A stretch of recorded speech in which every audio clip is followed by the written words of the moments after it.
जय भीम, जय शिवराय, जय महाराष्ट्र. त्या दिवशी जो काही व्हिडिओ मी टाकला सोमिया हॉस्पिटलचा चेंबूर ह्याचा आपल्या चुनाभट्टीचा, तो पूर्णपणे तुम्ही बघितला असशील. मी हे लाईक किंवा सबस्क्राईब ह्या गोष्टींसाठी करत नाही, कारण की मला माझ्या बाळांना धरून हे सगळं करायचं नाही. मला असं काही आवडतही नाही माझ्या बाळांना. माझं बाळ हे माझे जीव की प्राण आहे. ठीक आहे. आत्ता मी सध्या जसलोक हॉस्पिटलमध्ये आहे. हे पाहू शकता तुम्ही माझं हॉस्पिटल. हे बघा, हे माझं बाळ आता सध्या झोपलेलं आहे. बघा, मी 2 दिवसा अगोदर पूर्वी टाकलेला, तेव्हा माझं बाळ PICUमध्ये होतं, पीडियाट्रिशियन ICUमध्ये. माझे बाळ आहे ते प्रीमॅच्युअर बाळ आहे. माझं डिलिव्हरी 8व्या महिन्यात झालेली आहे. हे व्हिडिओ टाकण्याचं मागचं कारण असं आहे की ह्याच्यामध्ये खूप मोठं षडयंत्र आहे. इन द सेन्स म्हणजे पैसे कमवत आहेत, डॉक्टर लोक पैसे कमवत आहेत हे सांगायचं आहे मला. आणि ह्यामध्ये वाडिया हॉस्पिटलचाही हात आहे, जे कामगार आहेत ना त्यांचा. मला एवढंच सांगायचं आहे की मी स्टार्टिंगपासून तुम्हाला स्टोरी सांगते, म्हणजे तुम्हाला कळेल. थोडी स्टोरी टाकत जाईन, कारण की माझं बाळ आत्ता ICUमधून बाहेर आलेलं आहे आणि ते पण कंटिन्यू रडत असतं. पहिली गोष्ट तर माझी डिलिव्हरी 3 मेला झाली, 8व्या महिन्यात. आपलं न्यू लाईफ हॉस्पिटल आहे घाटकोपर वेस्टला, तिथे माझी डिलिव्हरी झाली. तिथेही मला फसवलं गेलं. म्हणजे तेव्हाही मी सहन केलं. म्हटलं ठीक आहे. डिलिव्हरी झाल्यानंतर माझी डिलिव्हरी प्रीमॅच्युअर झाली माझ्या बाळाचं. माझी डिलिव्हरी सीझर झाली 8व्या महिन्यात. त्याच्यामध्ये बाळ काढले. जेव्हा बाळ काढले तेव्हा माझ्या बाळाचा हात तोडला. डॉक्टरकडून हात तुटला. 8व्या महिन्याच्या बाळाचा हात तुटला. ठीक आहे. ते बाळ बाहेर आल्यानंतर रडलं नव्हतं, त्याला ऑक्सिजन नव्हता, म्हणून त्याला पाईप टाकून ऑक्सिजनचं हे केलं, बाटला लावला आणि लगेच तिथे कोहिनूर हॉस्पिटल आहे ना आपलं, तिकडे शिफ्ट केलं. त्याला आता क्रिटिकल नाव दिलं आहे. ठीक आहे. बाळाचा हात तुटला, माझ्या बाळाला माझ्या फिट आली. अशा प्रकारे तिथे डिलिव्हरी केली. ॲक्च्युली तिला माझी डिलिव्हरी जमली नाही. ती काय माझी दुश्मन नाही किंवा काय नाही, झालं असेल तिच्याकडून मिस्टेक, मी ॲक्सेप्टेबल करते. पण माझं कसं म्हणणं आहे, तुमच्याकडून जी चुकी झाली ना, तर तुम्ही ॲक्सेप्ट करा की बाबा नाही झालं, तिची हालत क्रिटिकल होती. तुम्ही त्या बाळाचा हात तोडून बाळाला त्रास देऊन सगळं काय करून तुम्हाला काय भेटतं? चुकी ॲक्सेप्ट करेल काय? चुकी ही माणसांकडूनच होते. ठीक आहे. तो विषय तर वेगळाच आहे. डिलिव्हरी झाल्याच्या नंतर मग तिच्याकडून दुसरी चुकी काय झाली, माझं तिला सीझर जमलं नाही, कारण की माझं वजन 85 होतं आणि माझा पोटाचा भार खूप मोठा होता. तिला डिलिव्हरी जमली नाही करायला.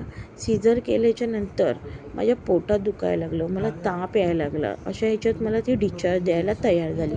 त्याच्यावरून माझे मिस्टर भांडायला लागले की तिची अशी एवढी हालत खराब आहे डिलिव्हरी झाल्यानंतर, तुम्ही तिला कुठल्या बेसवर डिस्चार्ज देताय आणि मी कुठल्या बेसवर तिला घरी नेऊ?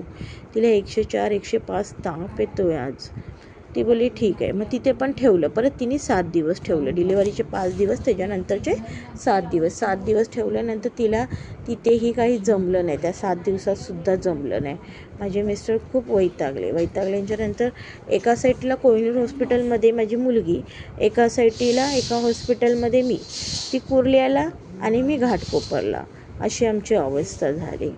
त्याच्यापुढे मग माझ्या मिस्टरांना सुट्टी टाकलेली 3 मेपासून. त्यांनी 3 मेपासून सुट्टी टाकल्यानंतर ते 11 जूनला जॉईन झाले. 11 जूनच्या नंतर जॉईन झाले. 11 जूनला मला डिस्चार्ज भेटला.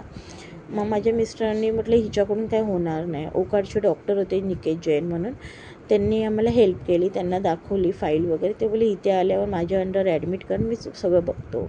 मग मला ओकाडला शिफ्ट केलं. त्या दिवशीच माझा CT स्कॅन वगैरे बघितलं तर माझं ऑपरेशन जे सीझर झाले ते पूर्णपणे चुकीचं झाले. तिने विचारलं त्या डॉक्टरनी, आता म्हणजे त्या डॉक्टरनीचं नाव नाही माहिती, तर तिने विचारलं की कुठे केलं आणि हे असं का केलं आहे, काय ते केलं, ऑपरेशन आहे का? मग माझ्या सीझर केलेलं ऑपरेशन पुन्हा ओपन केलं.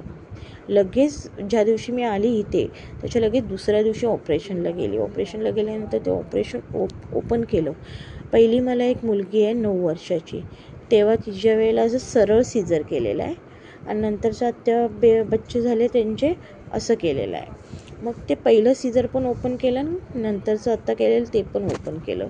त्याच्यामध्ये गाठ होती. CT स्कॅनमध्ये ना कळलं, जे ब्लडिंग होतं आतमध्ये ती व्यवस्थित केलं नव्हतं, ते ब्लडिंग थांबलं नव्हतं, त्याची ना गाठ जमा झालेली 500 ml आणि इन्फेक्शन झालेलं पूर्ण. मग ते परत ओपन करून आहे ना ते खोललं आणि ते साफ केलं. तेव्हा माझी युट्रेस काढण्याची वेळ आली. युट्रेस काढायला लावलं तर माझे मिस्टर बोलले, असं करू नका, प्रयत्न तर करा. ती बोलली, मी प्रयत्न करू शकते, बघूया. पण प्रयत्न सक्सेस झाला.